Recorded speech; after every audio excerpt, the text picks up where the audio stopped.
The alarm was screaming. Red lights flashed everywhere. Pulled himself along the corridor, his fingers gripping the cold metal walls. The ship was dying. He could feel it in the way the floor shook under his feet. He could hear it in the groaning of twisted metal somewhere deep in the vessel. "Captain," he shouted into his communicator. "Captain, do you copy?" Only static answered him. The research vessel had been his home for 3 years, 12 crew members, scientists, engineers, pilots. They had traveled far from Earth to study a distant nebula. Everything had been normal until 20 minutes ago. Then the reactor failed. Not slowly, not with warning, it just exploded. Had been in the observation deck when it happened. The blast threw him against the window so hard he thought his spine would break. When he opened his eyes, the stars outside were spinning. The ship was tumbling through space like a broken toy. He found first. She was floating in the corridor near the medical bay. Her eyes were open, but she was not breathing. A piece of metal had gone through her chest, closed her eyes with shaking hands, and kept moving. The others were the same. Minu, Sira, old doctor who always made jokes during dinner, all of them dead. The explosion had torn through the ship like a hungry beast. It had taken everyone. Everyone except. He reached the bridge and found Captain still in his chair. The captain's face was peaceful, like he was sleeping. But the blood floating around his head told a different story. Something had hit him when the ceiling collapsed. "I am sorry, Captain," whispered. He gently pushed the body aside and looked at the control panels. Most of them were dark, dead, but one screen still glowed with weak light. Life support was failing. The ship had maybe 6 hours of air left. The temperature was already dropping. He could see his breath forming small clouds in front of his face. Tried the communications system. Nothing. He tried the emergency beacon. Broken. He tried the escape pods, all destroyed in the explosion. He was alone. He was going to die. For a long moment, just sat there in the captain's chair. He thought about his sister. She was back on Earth, probably sitting in her small apartment, drinking tea and watching the rain. She did not know her brother was about to die millions of kilometers away in the cold dark of space. He had promised her he would come back. He had promised. Stood up, he was not ready to die, not yet. He moved through the ship again, searching for anything that could help. The main sections were destroyed, but maybe something survived. His suit was damaged. The heating system inside it was broken. Every few minutes the coils would activate and burn his skin. He had red marks all over his arms and chest. It hurt, but he kept moving. Then he found it. In the back of the cargo bay, hidden behind fallen containers, there was an emergency pod. It was old.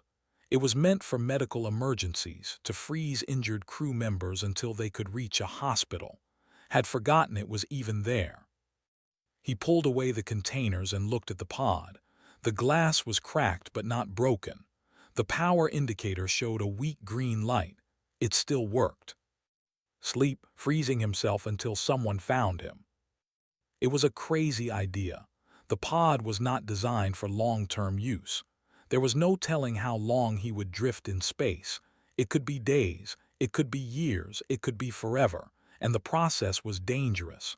Proper sleep required preparation, drugs, medical monitoring, special suits. Had none of those things. But he also had no other choice. He stripped off his broken suit. The heating coils had burned his skin badly, and the suit was more danger than protection now. He stood naked in the freezing cargo bay, his body shaking from the cold. The temperature had dropped even more. He could not feel his fingers anymore. He climbed into the pod. The surface was like ice against his bare skin. He pressed the activation button, and the lid began to close. The last thing he saw was the cargo bay ceiling, dark and silent. The last thing he felt was the cold spreading through his body, starting from his feet and moving up toward his heart. It was not painful. It was almost peaceful, like falling asleep in snow. His final thought was of her smile, her voice, the way she always said goodbye at the spaceport. "Come back safe, big brother." "I will," he had told her. "I promise." The cold took him. Slept. The ship drifted. Days passed, then weeks, then months. The tumbled slowly through the empty space between stars. Its lights went dark. Its systems shut down one by one. It became a ghost ship, a metal coffin carrying the bodies of 11 crew members and one frozen survivor. Years passed, then decades. On Earth waited. She watched the news every day, hopping for word of her brother's ship. After 5 years, they declared the lost. There was a memorial service. Cried until she had no more tears, but she never stopped hopping, even when she grew old, even when her hair turned white. Even on her last day, she whispered his name.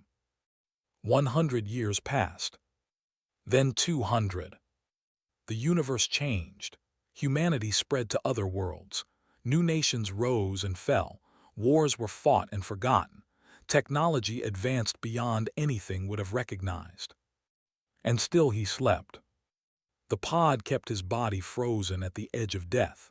His heart beat once every few hours. His brain showed no activity. By all scientific measures, he should have been dead 100 times over. But somehow, impossibly, the human body refused to give up. Then one day, something found him. A ship appeared in the darkness. It was not a human ship. Its design was strange and beautiful, like something grown rather than built. Blue lights moved along its surface like living things. Inside the ship, creatures that had never seen Earth looked at their sensors with great interest. They had detected something unusual, a small vessel, very old, and inside it a life form they had never encountered before. The alien ship moved closer to the. A beam of light reached out and pulled the pod from the wreckage. Inside the pod, continued to sleep. He did not know that 200 years had passed. He did not know that his sister had lived and died waiting for him. He did not know that he was about to wake up in a universe completely different from the one he had left behind. He only dreamed of home. And the cold. And a promise he still intended to keep. The research vessel moved silently through space.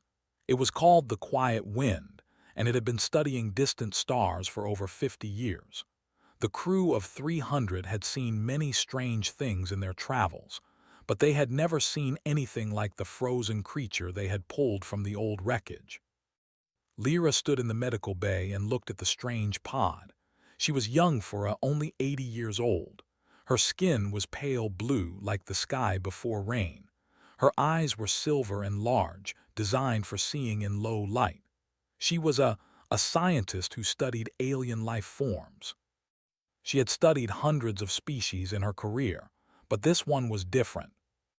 "The body temperature is rising," said her assistant, a nervous named. "The thawing process is almost complete." Lyra nodded and checked her instruments. The creature inside the pod was fascinating. It had 2 arms, 2 legs, and a face that was almost in shape, but everything else was strange. Its skin was a warm brown color. Its body produced heat like a small star, and its internal organs were arranged in ways she had never seen before. "What do you think it is?" asked. "I do not know," Lyra admitted.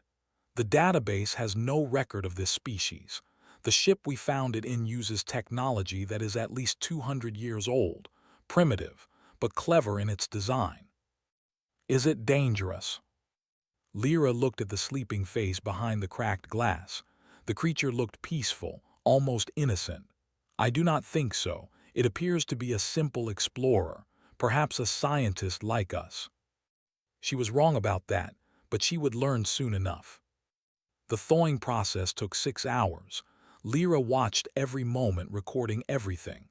The creature's heart began to beat faster. Its blood began to flow. Its brain started showing activity. And then something remarkable happened.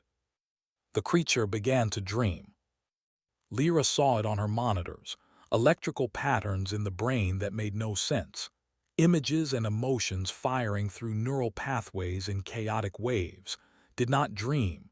No species she had ever studied dreamed. Sleep was simply rest for them, a quiet darkness. But this creature's mind was alive even while unconscious. It was experiencing something, feeling something. "Incredible," she whispered. When the thawing was complete, Lyra ordered everyone else out of the room. She wanted to be alone with the specimen when it woke up. She wanted to be the first to make contact. She climbed up onto the edge of the pod and leaned over the creature's body. She shined a small light into its eyes to check for response. The pupils contracted. Good. She placed her hand on its chest to feel the heartbeat. It was fast and strong, much faster than a heart. The skin was so warm, almost hot. She had never felt anything like it. She leaned closer to examine the creature's face. Its features were soft and strange. Hair grew from the top of its head, black and thick. There was also hair on its face. A short, rough growth along the jaw had no hair at all. She was so focused on her examination that she did not notice the change. The creature's eyes opened. For one frozen moment, they looked at each other. Silver eyes met dark brown ones. Alien and human, face to face for the first time in history. Then the creature screamed.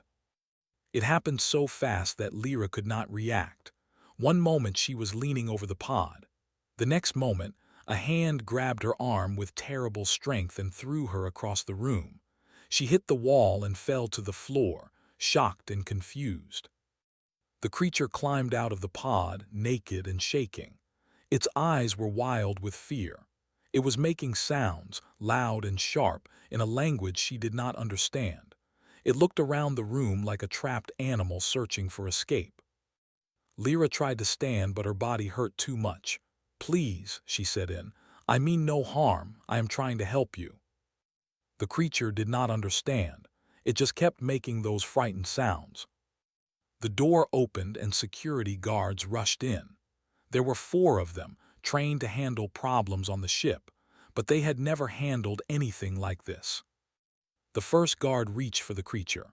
The creature grabbed his arm, twisted its body in a strange way, and threw the guard into the second one. Both crashed to the ground. The third guard tried to use a restraint device. The creature moved faster than seemed possible. It took the device from the guard's hand and hit him in the face with it. The fourth guard just stood there, frozen with shock. The creature looked at the open door. For a moment, Lyra thought it would run, but then it stopped. Its wild eyes moved around the room, seeing the fallen guards, seeing her on the floor, seeing its own reflection in a metal surface. It looked at its hands. They were shaking. The fight went out of the creature like air leaving a balloon. Its shoulders dropped. Its head fell forward. It sank to its knees and made a sound that Lyra would never forget. It was crying. This violent, powerful being that had thrown trained guards around like toys was now on the floor, weeping like a lost child. Lyra pulled herself up slowly. Her arm hurt where the creature had grabbed her. There would be marks there for days, but she was not afraid anymore. She understood now. The creature was not a monster. It was scared. It had woken up in a strange place, surrounded by alien faces, with no idea what was happening. Any being would have reacted the same way. She walked toward it carefully. The security guards shouted at her to stop, but she ignored them. She knelt down in front of the crying creature and did something she had never done with any specimen before.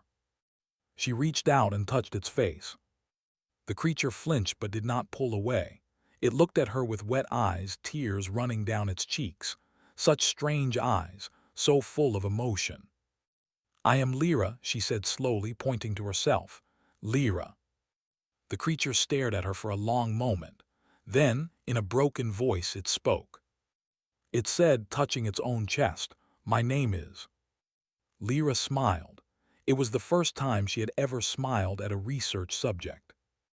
"Hello," she said. "Welcome to the quiet wind." Behind her, the security chief was already calling the council. The peaceful research vessel had just become host to something unprecedented, a new species. an unknown creature with strength and speed that terrified everyone who saw it. A creature called human. And nothing on the ship would ever be the same again. They put in a cell. It was not a cruel place. They did not believe in cruelty. The room had a soft bed, clean water, and warm lighting. But there were no windows. The door was locked with 3 different systems, and guards stood outside at all times. Sat on the bed and stared at the wall. His mind was still trying to understand what had happened. One moment he had been on the dying in the cold. Now he was here, wherever here was, surrounded by creatures that looked almost human but were not human at all. Their blue skin, their silver eyes, the way they moved, slow and careful like they were afraid of breaking something, everything about them was wrong. But nothing was more wrong than the time. They had shown him a device that translated his language. Through it, they had explained where he was and how long he had been asleep. 200 years. The words did not feel real. They felt like a bad dream. His sister, she would be long dead by now. Everyone he knew would be dead. Earth itself might have changed beyond recognition. He was completely alone. The door opened and Lyra walked in. She carried a small device and some food on a tray. Noticed that she had a mark on her arm where he had grabbed her. Blue under blue skin. A bruise. "I am sorry," he said, pointing to her arm. "I did not mean to hurt you." Lyra set down the tray and touched the translation device. "I know," she said. "You were afraid. It is understood." She sat down on a chair near the bed. She kept a safe distance, but her eyes were not afraid. They were curious, always curious, like she wanted to take him apart and see how he worked. "The crew is scared of you," she said. "They have never seen anything like you. The way you fought the guards, it was remarkable." "I did not want to fight, I just reacted." "Yes, that is what frightens them. You reacted faster than they could think. You are stronger than our strongest workers, and you healed quickly. The doctors checked your body while you were restrained. The wounds you had from the cold have already started to close. Our kind would take weeks to heal such damage." Looked at his hands. "Humans are good at surviving. It is what we do." "Humans?" Lyra repeated the word carefully. "That is what your species is called." "Yes." She made a note on her device. "Tell me about humans. I want to understand." So he told her. He told her about Earth, about blue oceans and green forests, about mountains that touched the clouds and deserts that burned under the sun. He told her about cities full of millions of people, all living and working together. He told her about wars and peace, about love and hate, about all the beautiful and terrible things humans had done throughout their history. Lyra listened to everything. Sometimes she asked questions. Sometimes she just sat in silence, her silver eyes wide with wonder. "You have seasons," she said at one point. "Your planet tilts and creates different weather throughout the year." "Yes, summer and winter, spring and fall." "We do not have seasons. Our world is stable, always the same temperature, always the same light." She paused. "It sounds boring compared to your planet." Almost smiled. "Earth can be difficult sometimes, but I miss it." "Tell me about your body," Lyra said, changing the subject. "Why are you so warm? Our medical scans show that your internal temperature is much higher than ours. It should be dangerous. It should cause damage to your organs, but your body seems to function perfectly." "We are warm-blooded. Our bodies make heat from inside. It helps us survive in different environments." "And you eat both plants and meat?" "Yes." "And you can survive on very little water?" "For a while, yes." Lyra shook her head slowly. "Your species is very strange. You are built for survival in ways I have never seen. It is like your entire body is designed to refuse death." "We call it being stubborn." And then did something that shocked Lyra more than anything else. He laughed. It was a small laugh, just a quiet sound from his chest. But to Lyra it was like thunder. She jumped back in her chair, her silver eyes wide. "What was that?" she demanded. "What did you just do?" I laughed. "It means I found something funny." "Funny?" "Yes, when something makes us feel good or amused, we laugh. It is a way of expressing happiness." Lyra stared at him like he had just performed a miracle. "You make sounds to express happiness." "Do not laugh." "No, we express positive emotions through color changes in our skin or through chemical signals, not through sound." She leaned forward, fascinated. "Do it again." "I cannot just laugh on command. It has to be natural." "Then tell me a joke, something that would make you laugh." Thought for a moment. "Okay, why did the scientist break up with the biologist?" Lyra tilted her head. "I do not understand the question." "Because there was no chemistry between them." Silence. Lyra's face was completely blank. "It is a play on words," explained. "Chemistry is both a science and a term for attraction between people." More silence. Then slowly Lyra's mouth curved upward. It was not quite a smile, did not smile naturally, but she was trying. "I think I understand," she said. "The words have two meanings, and the combination of meanings creates an unexpected result." "Yes, that is humor." "It is very strange," she paused, "but I like it." For the next several hours they talked. Lyra asked about human emotions, asked about culture. He learned that we're a peaceful species. They had not fought a war in 10,000 years. They had no weapons. Their entire society was built around knowledge and discovery. "Then why do you have security guards?" asked. "For protection against accidents, and for situations like, well, like you." "I really am sorry about that." "I know." Lyra stood up and gathered her things. "I must go now. The elder wants to speak with me about you." "The elder?" "Elder, she is a council observer. Very important, very powerful. She is not happy that you are on this ship." "Does she want to hurt me?" Lyra hesitated. "She wants to study you, like a specimen. She does not see you as a person. She sees you as a dangerous thing that must be understood and controlled." Felt cold despite his warm blood. "And what do you see?" Lyra looked at him for a long moment. Her silver eyes were soft now, almost kind. "I see someone very far from home," she said. "I see someone who is scared and alone. I see someone who deserves better than a cage." She left without another word. Lay back on the bed and stared at the ceiling. In a ship full of aliens who feared him, one had shown him kindness. It was not much, but in the cold darkness of space, it was something to hold on to. He closed his eyes and thought about Earth. About home. About a promise he had made 200 years ago to a sister, who was now nothing but dust and memory. "I will find a way back," he whispered to the empty room. "I will find a way." Weeks passed on the quiet wind. Remained in his cell, but slowly things began to change.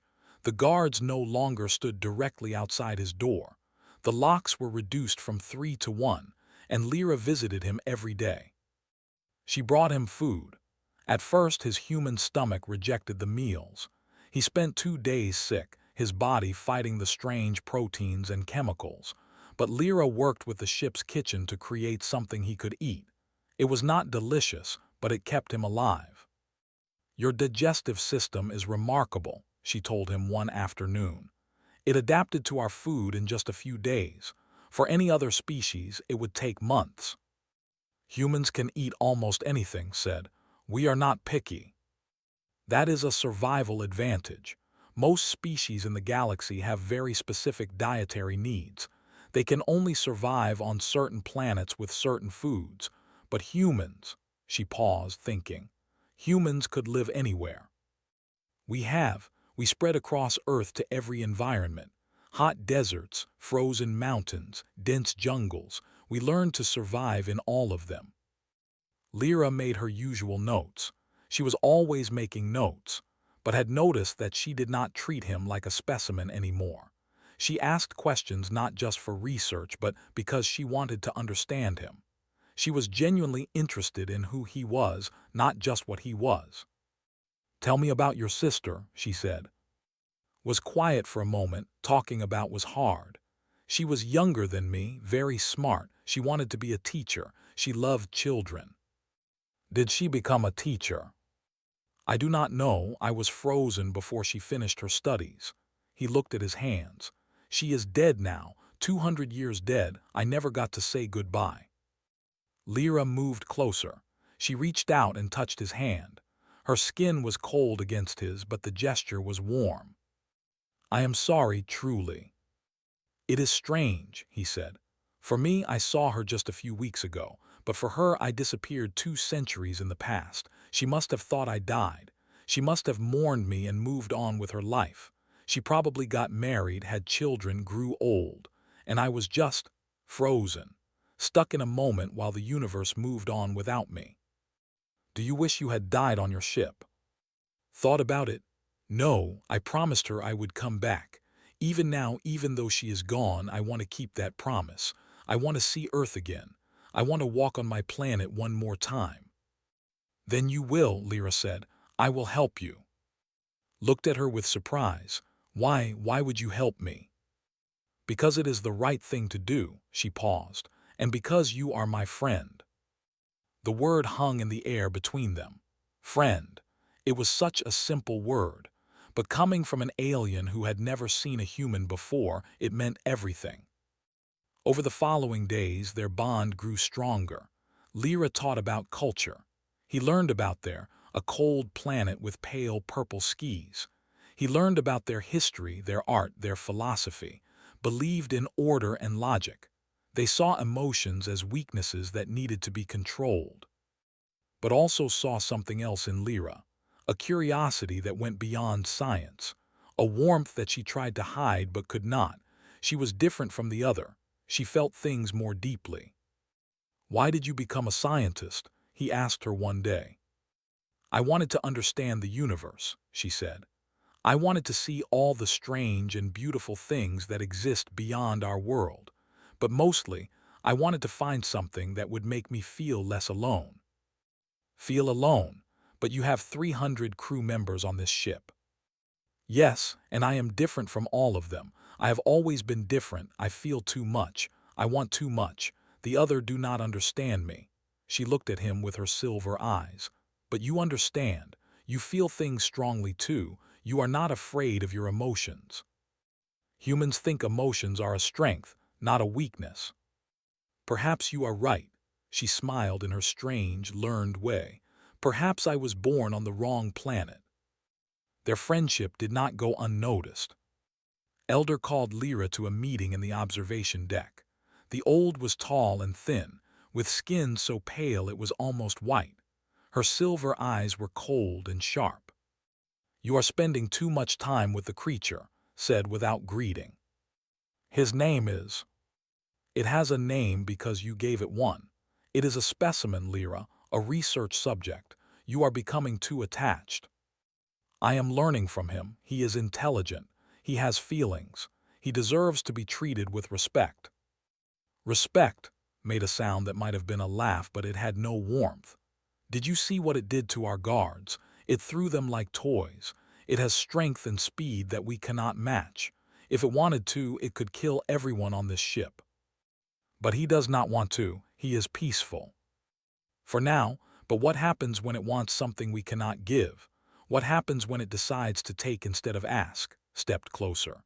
"You are being manipulated, Lyra. Humans are emotional creatures. They form bonds quickly and use those bonds to control others. It is seeing you as a tool, not a friend." "You are wrong." "I am never wrong." His voice was like ice. "You will reduce your contact with the creature to once per day. You will stop asking personal questions, and you will remember that you are a scientist, not a companion." She turned to leave. "If you cannot maintain proper distance, I will have you removed from the project entirely." After left, Lyra stood alone in the observation deck. Through the window, stars moved slowly past. Somewhere out there, impossibly far away, was a planet called Earth. A planet she had never seen, but one she was beginning to care about because cared about it. She thought about what it said. Was she being manipulated? Was using her? No, she did not believe that. She had looked into his eyes. She had seen his pain, his hope, his loneliness. Those things were real. They could not be faked. She made a decision. She would keep visiting. She would keep talking to him. She would help him find a way home, no matter what said. Because Lyra had spent 80 years searching for something that made her feel less alone. And now she had found it in the most unlikely place imaginable. In a frozen human from a distant world.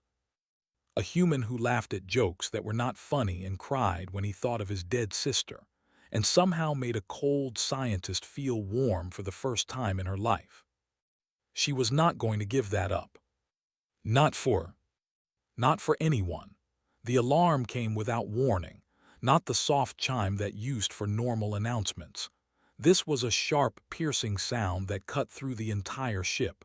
Sat up in his bed, instantly awake. Through his door he could hear running feet and frightened voices. Something was wrong, very wrong. Minutes later, Lyra appeared at his cell. Her face was pale even for her hands were shaking. "What is happening?" asked. "Though they found us." Had heard about Lyra had mentioned them once briefly and then quickly changed the subject. They were a species that lived in the dark spaces between stars. Insect-like creatures with hard shells and sharp claws. They did not build. They did not create. They only consumed.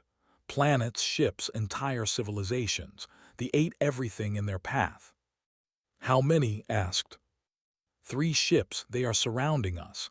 Lyra's voice broke. "We have no weapons. The quiet wind is a research vessel. We cannot fight. We cannot run. They are too fast." Through the walls could hear the ship shaking. They were attaching to the hull. They would cut through soon. Then they would pour in like a flood of claws and teeth. "Let me out," said. "What?" "Let me out of this cell. Let me help." Lyra stared at him. "There are hundreds of them. Even you cannot fight that many." "I was a soldier before I was a pilot. I trained for combat. I know how to fight." He moved to the door and pressed his hand against the glass. "Lyra, your people are going to die. All 300 of them, unless someone does something. The council would never allow." "Forget the council. Forget Elder. Right now this ship needs a fighter, and I am the only one you have." For a long moment Lyra did not move. The ship shook again. Somewhere distant there was a scream that had broken through. Lyra reached for the lock and opened the door. Stepped out into the corridor. The air smelled different, wrong. They were already changing the atmosphere to suit their needs. For a human it was uncomfortable. For it would become deadly within hours.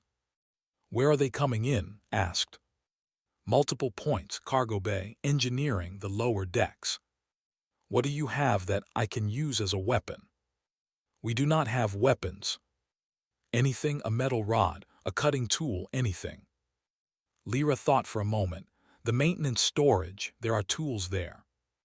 "Take me." They ran through the corridors. Others watched them pass with wide, frightened eyes. Some of them tried to stop Lyra to ask what she was doing with the creature. She ignored them all. The maintenance storage was small, filled with tools for repairing the ship. Grabbed a long metal pipe and tested its weight. It was solid, heavy. It would do. A sound came from behind them, a clicking, chittering noise that made his blood run cold. He turned and saw his first. It was horrible. The creature stood on 4 legs like an insect, but its upper body was almost humanoid. It had 2 arms ending in curved blades instead of hands. Its head was a mass of eyes and mandibles, and it made that awful clicking sound as it moved. It paused. It had never seen a human before. This moment of confusion saved life. He moved before the creature could react. 3 steps forward, 1 swing of the pipe. The metal connected with his head with a sound like breaking glass. The creature fell and did not get up. Lyra stared. "You killed it." "1 down, hundreds to go." Looked at the fallen and saw the blades on its arms. He knelt down and with some effort removed one of them. It was sharp enough to cut through metal. Now he had two weapons. "Stay behind me," he told Lyra, "and if I tell you to run, you run." She nodded, too shocked to argue. They moved through the ship. They were everywhere now. Could hear their clicking in the walls and the ceiling coming from all directions. He moved carefully, listening, watching. 3 came around a corner. Was ready. He killed the first with the pipe and the second with the blade. The third managed to scratch his arm before he put it down. Blood ran from the wound, bright red. The behind him made a strange sound, a different kind of clicking, almost like fear. Understood, they had never seen red blood before. To them it was alien, strange, terrifying. Good. He kept moving. Lyra followed, stepping over fallen bodies. The corridor was becoming a battlefield. Green blood mixed with red human blood on the floor. More came, 5, then 7, then a dozen. Stop thinking, he let his training take over. His body moved without conscious thought. Strike, block, move, strike again. The pipe bent. He dropped it and used only the blade. The blade chipped. He took another from a fallen enemy. He was hurt, cuts on his arms, his chest, his legs, but human adrenaline was flowing through him now. He did not feel pain. He only felt the need to survive. They began to retreat. At first thought he was imagining it, but no. They were pulling back, clicking frantically to each other, some kind of communication. Lyra grabbed his arm. They are retreating to their ships. They are afraid. Of you. Looked at the corridor behind him, bodies everywhere, more than he could count. His hands were covered in green blood. His own red blood dripped from a dozen wounds. Maybe, he said, or maybe they just realized that this ship is not worth the cost. Through the ship's speakers, a voice announced that the ships were detaching. They were leaving. The attack was over. Leaned against the wall. The adrenaline was fatting now. The pain was coming, so much pain. You saved us, Lyra said. Her voice was soft with wonder. You saved the entire ship. I just did what I could. No, she touched his face gently. You did the impossible. 300 and not one of us could have done what you just did. We would have stood there and let the kill us because we do not know how to fight. We forgot how 10,000 years ago. Fighting is not always the answer. But sometimes it is. Sometimes it is the only answer. She looked at the blood on his body. We need to get you to medical. You are hurt badly. Tried to walk and stumbled. Lyra caught him. She was small, but she held him up. Why are you laughing? She asked. And realized that he was laughing. Despite the pain and the blood and the bodies all around them. He was laughing because he was alive. Because against all odds he had survived again. Humans do that, he said. We laugh when we probably should not. You are very strange creatures. Yes, we are. She helped him to medical, and he laughed the whole way. They passed stared at him with a mixture of fear and wonder. The monster from the cell had become their savior. And nothing would ever be the same again. The medical bay was quiet except for the soft hum of healing machines. Lay on a bed while doctors worked on his wounds. There were many wounds. Cuts and scratches covered most of his body. 2 of his ribs were cracked. His left hand had a deep gash that went almost to the bone. But he was alive. Lyra sat beside him, watching the doctors work. She had not left his side since the battle. Her silver eyes followed every movement, every treatment. Human biology is remarkable, one of the doctors said. He was an older with dark blue skin. Your body is already beginning to heal. The cellular regeneration is faster than anything I have ever seen. Humans are hard to kill, said. His voice was weak, but he managed a small smile. Yes, we have noticed. The door opened and Elder walked in. The other immediately stepped back, giving her space. She moved to his bed and looked down at him with cold silver eyes. So, she said, the creature saved us. His name is, Lyra said firmly. Ignored her. I have watched the security recordings. 47. You killed 47 of them by yourself, with a metal pipe and a stolen blade. I lost count, admitted. They are feared across this sector of the galaxy. They have destroyed colonies and consumed entire stations. No one fights them. No one survives them. She paused. Until you. I just did what needed to be done. No, you did what no could do. You did what no species I know could do. For the first time, something like respect crossed face. I was wrong about you. I thought you were a danger to this ship. Instead, you became its protector. Did not know what to say. He had expected anger from punishment for leaving his cell. Instead, she was almost being kind. The Council will want to know about this, continued. A species that can fight like you, a species that can defeat it will change everything. I did not do it to change anything. I did it because people were dying. Yes, that is what makes it significant. Turned to leave, then stopped at the door. You are no longer a prisoner, you are a guest on this ship. You may go where you wish, do what you wish. You have earned that. She left without another word. Lyra let out a breath she had been holding. I cannot believe it, has never changed her mind about anything. There is a first time for everything. How do you feel? Like I was attacked by 47 giant insects. He tried to sit up and winced. Everything hurts. The doctors say you will need several days to fully heal, even with your remarkable biology. I have time. He looked at her. Lyra, during the fight I saw something. When I was bleeding, they became afraid. They had never seen red blood before. Yes, most species in the galaxy have blue or green blood, copper-based or iron-based, but not like yours. Your blood is bright red. It is alarming. They thought I was something new, something dangerous. You are something dangerous. You are a predator. Your species evolved as hunters. You have instincts that other species lost millions of years ago. When you fight, you become something else, something frightening. Was quiet for a moment. Does that scare you? No. Lyra took his hand carefully, avoiding the bandages. I have seen what you become when you fight, but I have also seen what you become when you are at peace. You laugh at strange jokes. You cry for your dead sister. You miss a planet you may never see again. You are dangerous, yes, but you are also kind and lonely and very, very human. Sometimes I think being human is the hardest thing in the universe. Maybe, but it also seems like the most beautiful. Over the next few days, everything changed. Was no longer the monster in the cell. He was the hero who had saved the ship, who had avoided him before, now approached with curiosity and gratitude.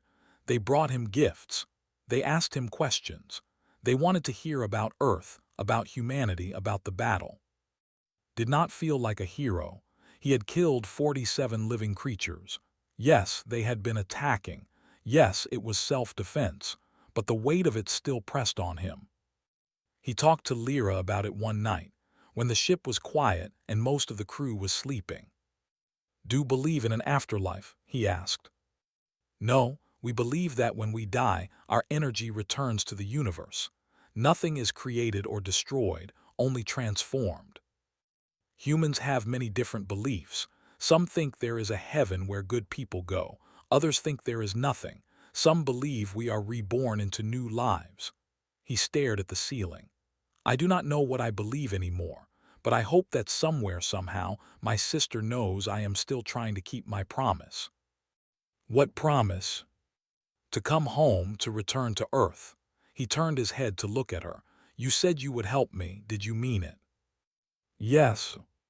Why? I will be honest, Lyra. I do not understand. You barely know me. Why would you risk your career, your reputation, maybe even your safety to help a stranger? Lyra was quiet for a long moment. When she spoke, her voice was soft. I have spent 80 years searching for something, purpose, connection, meaning. I thought I would find it in science, in discovering new species and new worlds, but I never did. I just felt more and more alone. She paused. Then you woke up, confused and scared and so far from home, And I looked into your eyes and I saw myself, someone who does not fit, someone who feels too much, someone who is searching for something they cannot name. So you decided to help me because we are both lost. I decided to help you because for the first time in my life, I do not feel lost when I am with you. She squeezed his hand. Is that foolish? No, it is very human. I am not human. Maybe not, but you could be, in all the ways that matter. They sat together in silence, hand in hand. Outside the window, stars drifted past. Somewhere among them, impossibly far away, was a small blue planet called Earth. And for the first time since he woke up on an alien ship surrounded by alien faces, felt something he had almost forgotten. Hoping. We will find a way, Lyra said. Together. Together, agreed. The word felt right, like it had been waiting for him across 200 years and a million light years. Together, 3 weeks after the attack, stood in the observation deck and watched the stars. His wounds had healed. Only faint scars remained, pink lines on his brown skin that would fade with time. Physically, he was as strong as he had ever been. But his mind was still troubled. The quiet wind was heading toward a station where the crew would be honored for surviving the attack. There would be ceremonies and speeches and recognition. Would be at the center of it all, the alien who saved them, the first human they had ever met. He did not want any of it. He just wanted to go home. The door opened behind him. He expected Lyra, but it was Elder who walked in. She moved to stand beside him, her pale face reflecting the distant stars. You do not seem happy, she said. I am grateful to be alive, but I am also 8,000 light years from home. Yes, I have studied the star charts. Earth is very far. Was quiet for a moment. What will you do? I do not know. Build a ship if I can. Learn your technology. Find a way to make the journey. He shook his head. It sounds impossible when I say it out loud. Many things seemed impossible before you arrived. Then you killed 47 with a metal pipe. A hint of something almost like humor crossed her face. Perhaps impossible is just a word that does not apply to humans. Elder, may I ask you something? Yes. Why did you hate me so much at first? Was silent for a long time. When she finally spoke, her voice was softer than he had ever heard it. I was afraid. They are a peaceful people. We have survived for thousands of years by avoiding conflict and danger. When I saw what you could do, the strength and violence inside you, I thought you would destroy us. I thought you were a monster. And now I think monsters are not always what they seem. Sometimes they are what we need to survive. She turned to face him. I spoke with the council. They have made a decision about you. Felt his stomach tighten. What decision? They want to give you a ship. Stared at her. What? A small vessel, capable of long-range travel, equipped with supplies and star charts and everything you would need to reach Earth. She paused. If you want it. Why would they do that? Because you saved this ship and everyone on it. Because the story of your battle is already spreading across space. And because we want to know more about humanity. We want to make contact with your species. We want to establish communication. And you are the only one who can make that happen. So it is not a gift, it is a mission. It is both. You get what you want, we get what we want, everyone benefits. Raised an eyebrow. Is that a problem? Thought about it. No, it is not. Good, there is one more thing. Looked uncomfortable, which was strange on her usually cold face. Lyra has requested permission to go with you. Go with me to Earth. Yes, she says she wants to continue studying humans. She says it is for science. A slight pause. I do not think it is only for science. Did not know what to say. His heart was beating fast. What did the council say? They agreed. An official representative on Earth would be useful, and Lyra is qualified. She is strange even for a, but she is skilled. Met his eyes. Take care of her. She is unusual, but she is one of ours. I will. Nodded and left, stood alone in the observation deck, his mind spinning. A ship, a journey home, and Lyra. Everything he wanted was suddenly within reach. He found Lyra in her quarters packing a small bag. When she saw him, she stopped. Her silver eyes were uncertain. "You heard?" she asked. "Yes, told me. I should have asked you first, but I was afraid you would say no." "Why would I say no?" "Because you are going home, back to your people, your world. You do not need an alien following you around." Walked toward her. "Lyra, for the past 3 weeks you have been my only friend. You visited me when I was a prisoner. You helped me when no one else would. You believed in me when everyone else thought I was a monster." He stopped in front of her. "Why would I not want you with me? Earth is so far. It will take months, maybe years. And when we get there, I will be the alien, the strange one. Your people might fear me the way my people feared you. Some might, but humans are not all the same. We are curious, we are adaptable, and we are very good at making friends with strange creatures. Like you made friends with me." "Exactly like that." Lyra smiled. It was still an odd expression on her face, but it was getting better, more natural, more warm. "Then yes," she said, "I will go with you to Earth, to wherever you need to go." Together. Together. 2 days later they launched. The ship was called the New Dawn. It was small compared to the quiet wind, but it was fast and sturdy. Sat in the pilot's seat and looked at the controls. They were different from human technology, but not so different that he could not learn. Lyra sat beside him, checking systems and reviewing star charts. They had a long journey ahead, 8,000 light years. Even at faster-than-light speeds, it would take nearly 2 years. "Are you ready?" she asked. Looked out the window. The quiet wind was visible in the distance, growing smaller as they moved away. Beyond it, the stars stretched into infinity. "I have been ready for 200 years, he said. He activated the engines. The New Dawn leaped forward, racing toward a distant galaxy arm where a small blue planet orbited a yellow star. Behind them, the quiet wind watched them go. The story of the sleeping human would spread across space. It would reach other species, other worlds. Scholars would debate it. Scientists would study it. Warriors would remember the strange creature with red blood who defeated the. And in time, ships would follow the New Dawn's path.